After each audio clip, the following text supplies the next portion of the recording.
Hello বন্ধুরা, সুস্বাগতম কৃষ্ণা ব্লগে। ভিডিওটাকে স্লিপ করো না। তা আমি গেছিলাম রানাঘাটের পার্কে, তা তোমাদের সঙ্গে কিছু মুহূর্ত তুলে ধরলাম। দেখো কত সুন্দর জায়গা।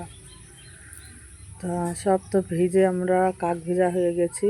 তা আমার মেয়ে দুটো দেখো, এটা আমার মেয়ে, এটা বান্ধবী মেয়ে, ভিজে স্নান। তা ক্যামেরা আমার মেয়েকে ধরতে বলছিলাম, তো দেখো ওখানে শুটিং চলছে।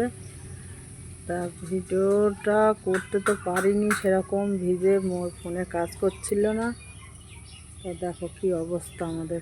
আর গাছপালা বুঝতে পেরেছে, কদিন আগে খুব বৃষ্টি, সেই দিনই গিয়েছিলাম।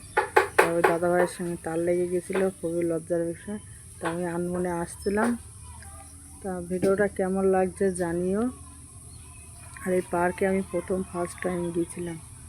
তা ওই দেখো আমার মেয়ে, আরও মানুষজন এসেছিলো, তার ছাতা মাথায় সব। আর আমাদের ছাতা তো নিয়ে যাওয়া হয়নি, তার জন্য ভিজে গেছিলাম। আর দেখো কত সুন্দর লাগছে। তা অনেক কিছু ওখানে ঝর্ণা ছিল, তা বৃষ্টির মধ্যে চালাইনি। আর ওর পাশে গান বাজছে। তা আমি তো সাউন্ডটা পুরোই বন্ধ করে দিয়েছিলাম, নাহলে শোনা যেত। আর এইদিকে গাছপালা আর দোলনা সবই আছে, তো তোমাদের সবই দেখাতে পারিনি। আর ওই দেখো ফুচকোটা আসছে।